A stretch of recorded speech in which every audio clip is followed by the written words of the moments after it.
हरि ओम। श्रुतिस्मृतिपुराणानामालयं करुणालयं नमामि भगवत्पादशङ्करं लोकशङ्करं। सदाशिवसमारम्भां व्यासशङ्करमध्यमाम् अस्मदाचार्यपर्यन्तां वन्दे गुरुपरम्पराम्। అందరికీ శుభాశీర్వచనములు। ఈరోజు ఆర్ద్రా నక్షత్రంతో కూడుకొని ఉన్న సోమవారంతో కలిసి ఉన్నటువంటి మాస శివరాత్రి. ఇలాంటి రోజు చాలా దుర్లభమైనటువంటిది. ఇక్కడ మన శంకరమఠం తాడేపల్లిగూడెంలో అనేక మంది భక్తాదులు వారి గోత్రనామాలతో అభిషేకం చేయడానికి ద్రవ్యాన్ని సమర్పణ చేశారు. వారందరి పేరున చాలా చాలా మహద్వైభవంగా స్వామివారి యొక్క అభిషేక కార్యక్రమాలు జరిగాయి. ఇందులో ప్రధానమైనటువంటి విషయం, ఈశ్వరుడికి అభిషేకం చేయడం ద్వారా సమస్తమైనటువంటి ఐహిక పారమార్థిక సుఖాలు లభిస్తాయి అని చెప్పబడింది. ఇలాంటి ఒక పవిత్రమైనటువంటి రోజుని అందరూ వారు స్వీకరించి ఆ యొక్క అభిషేక ఫలితాన్ని అందరూ పొందారు అని చెప్పడానికి మేము చాలా సంతోషిస్తూ ఉన్నాం. అభిషేక ప్రియ శివ, పరమేశ్వరుడికి అభిషేకం ప్రియుడు. అలాగే అలంకార ప్రియో విష్ణు, విష్ణువుకి అలంకార ప్రియం. నమస్కార ప్రియో భాను, సూర్యనారాయణ స్వామికి నమస్కారం అంటే ప్రీతి. అలాగా ఈ దేవతా స్వరూపాలలో ఇటువంటి పవిత్రమైనటువంటి ఈ మాస శివరాత్రి పర్వదినాన్ని పురస్కరించుకుని మనం ఈ కార్యక్రమాన్ని అత్యంత వైభవోపేతంగా పూర్తి చేసుకున్నాం. ప్రతి నెల మాస శివరాత్రి రోజు భక్తాదులు సమర్పణ చేస్తున్నారు.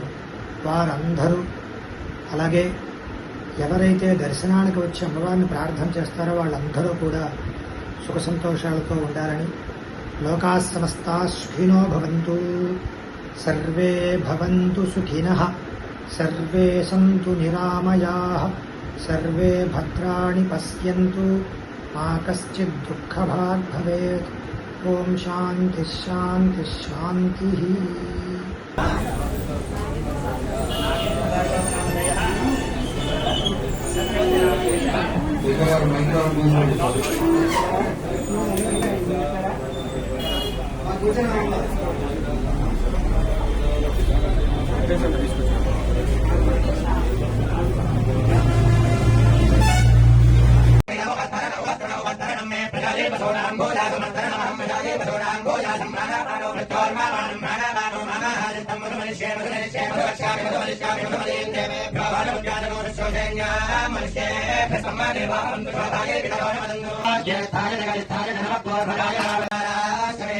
अस्माचमे वृत्तिगाचमे गिरयश्चमे पर्वताश्चमे शिखराश्चमे वनस्पतयश्चमे हिरण्यञ्चमे यश्चमे सीतञ्चमे प्रभुश्चमे श्रावञ्चमे लोहञ्चमे यस्य महामश्चमे वीरमश्चम औषधयश्चमे कृष्णवच्छञ्चमे कृष्णवच्छञ्चमे ग्राम्याश्चमे मधवारञ्चासयज्ञेन कल्मन्दां वित्तञ्चमे वित्तिश्चमे भोजञ्चमे भोदिश्चमे वसुचमे वसलिश्चमे कर्मचमे शक्तिश्चमे तश्चमे देवश्चमे इदिश्चमे गतिश्चमे अग्निश्चमे इन्द्रश्चमे सोमश्चमे इन्द्रश्चमे सविताश्चमे इन्द्रश्चमे सरस्वतीश्चमे इन्द्रश्चमे घोषाश्चमे इन्द्रश्चमे बृहस्पतिश्चमे इन्द्रश्चमे विष्णुश्चमे इन्द्रश्चमे वरुणश्चमे इन्द्रश्चमे प्रस्ताश्चमे इन्द्रश्चमे इंद्रश्चमे विष्णुश्चमे इंद्रश्चमे शिवश्चमे इंद्रश्चमे मरुदश्चमे इंद्रश्चमे विश्वेश्चमे देवा इंद्रश्चमे पृथिवीश्चमे इंद्रश्चमे अंतरिक्षश्चमे इंद्रश्चमे द्रौश्चमे इंद्रश्चमे दिशश्चमे इंद्रश्चमे वोत्थानश्चमे इंद्रश्चमे प्रजापतिश्चमे इंद्रश्चमे बहुश्चमे रश्मिश्चमे नाभ्यश्चमे दिवदिश्चमे बहुश्चमे इंद्रियावश्चमे इंद्रवायवश्चमे वैतावरणश्चमे शिरश्चमे प्रतिप्रस्थानश्चमे शुक्रश्चमे मन्दिरमहादेवश्चमे वैश्वदेवश्चमे ध्रुवश्चमे वैश्वानरश्चमे रुद्राश्चमे ऋग्राश्चमे इंद्राश्चमे वैश्वदेवश्चमे मरुद्रीयाश्चमे माहेन्द्रश्चमे आदित्यश्चमे सावित्रश्चमे सारस्वतश्चमे पौष्णश्चमे वात्मे वनश्चमे भार्योजनश्चमे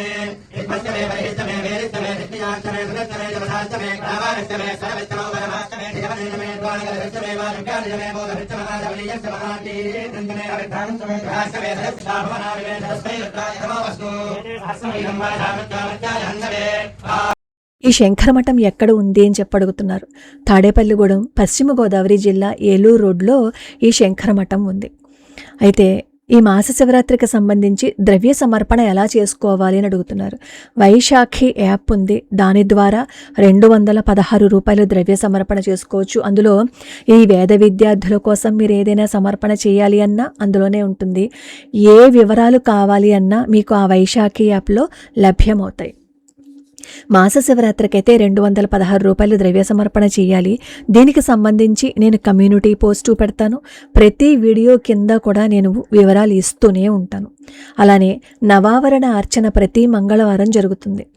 మీరు ఆలయానికి 5:30 కల్లా వెళ్ళిపోతే చక్కగా మీరు నవావరణ అర్చన చూసుకోవచ్చు. అలాగే మాస శివరాత్రి అభిషేకం మాస శివరాత్రికి 8 గంటలకి పొద్దున జరుగుతుంది. కాబట్టి మీరు 7:45 కల్లా దేవాలయంలో ఉన్నట్లయితే అభిషేకం కూడా ఎంతో అద్భుతంగా చూడొచ్చు. ఇంకా చాలామంది అడుగుతున్నది ఏంటంటే అక్కడ ఇంకేవైనా సేవలు ఉంటాయా అని. గోసేవ ఉంది. వేద పండితుల సంరక్షణ పోషణ కోసం కూడా మీరు సమర్పణ చేసుకోవచ్చు.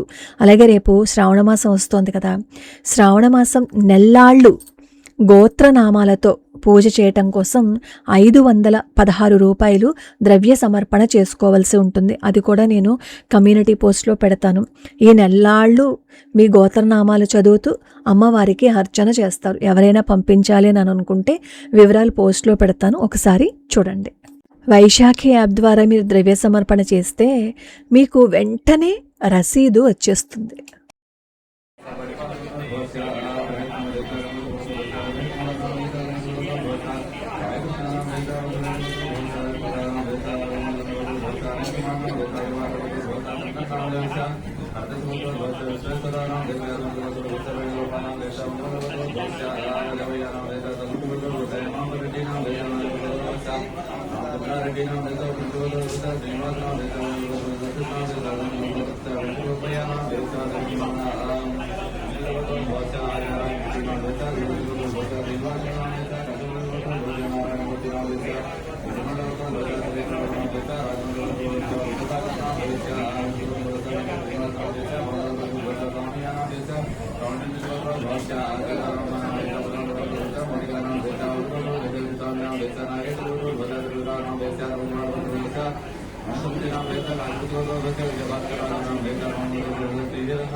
నేను అక్కడ స్పీడ్ ఎందుకు పెంచాను అంటే కాపీరైట్ ఇస్తున్నారు, అందుకోసమే అక్కడ ముందేమో నేను స్పీడ్ పెంచాను. ఇక్కడ కూడా వాయిస్ తీసేసిన కారణం ఏంటంటే నేను వీడియోతో పాటు అక్కడ వాళ్ళు చదువుతున్న రుద్ర నమక చమకాలు పెడుతూ ఉంటే కాపీరైట్ ఇస్తున్నాడు. కాస్త అర్థం చేసుకోండి.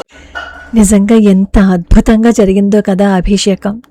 నేను పదే పదే పదే పదే ఈ శంకర మఠం గురించి చెప్పే కారణం ఇది. ఎంతో నిష్టగా అక్కడ వేద విద్యార్థులు కూడా వచ్చి అభిషేకం చేస్తున్నారు. చూడండి, మీరు ఇచ్చే ప్రతి పైసా సద్వినియోగం అవుతుంది, ఆ వేద విద్యార్థుల కోసం వినియోగించబడుతుంది. అందుకే ఎక్కడెక్కడి నుంచో ఈ అభిషేకం చూడడానికి వస్తూ ఉంటారు. మీరు కూడా ఒక్కసారి వెళ్ళి స్వయంగా ఈ అభిషేకం ఎలా జరుగుతుందో చూసిరండి. ఎంతమంది తమ కష్టాలని పోగొట్టుకున్నాము అని, ఎంతమంది మేము చాలా సంతోషంగా ఉన్నాము అని నాకు మెయిల్స్ చేస్తూ ఉంటారు. కూతురికి వివాహం జరిగిందని, పోయిన ఉద్యోగం వచ్చిందని, ముఖ్యంగా భార్యాభర్తల మధ్య ఏవైనా కలతలు వస్తే అవన్నీ సద్దుమణిగిపోయాయి అని, మనశ్శాంతి దొరికిందని, పిల్లలకి వివాహం అయిందని, మొత్తానికి మేము చాలా బాగున్నామమ్మా, ఇల్లు కట్టుకున్నామమ్మా, మాకు ఉన్న కష్టాలన్నీ నెమ్మదిగా తొలగిపోతున్నాయమ్మా అని ఎంతమంది రాస్తూ ఉంటారో. ఇలా గోత్రనామాలు పేపర్ల మీద రాసుకుని, అలానే ట్యాబ్లో అంటే వైశాఖి యాప్ ద్వారా వచ్చేవన్నింటినీ ట్యాబ్లోకి పంపించుకుని, ప్రతి ఒక్కరి గోత్రనామము మరిచిపోకుండా మీరు పంపించే ప్రతి పైసాని భగవత్ కైంకర్యం కోసం ఉపయోగిస్తారు. వేద విద్యార్థుల పోషణ కోసం వినియోగిస్తారు. మనం పంపించే ప్రతి పైసా అక్కడ మంచి పని జరగడానికి ఉపయోగపడుతుంది అంటే మన కర్మ అలా కరగదంటారా చెప్పండి. అందుకే నేను పదే పదే ఇక్కడ చెప్తూ ఉంటాను. ఆ విద్యార్థులు కూడా ఎంత చక్కగా వచ్చారు చూడండి. ఎంత చిన్న పిల్లలు, వాళ్ళకి అసలు ఏమీ తెలియదు, కానీ వీళ్ళు భగవత్ సేవలో పాలు పంచుకుంటున్నారు. ఇదే వీడియోలో నేను రుద్రయంత్రము అని చెప్తూ ఉంటాను కదా, ఈ రుద్రయంత్రం కూడా కనిపిస్తుంది, ఒకసారి చూడండి.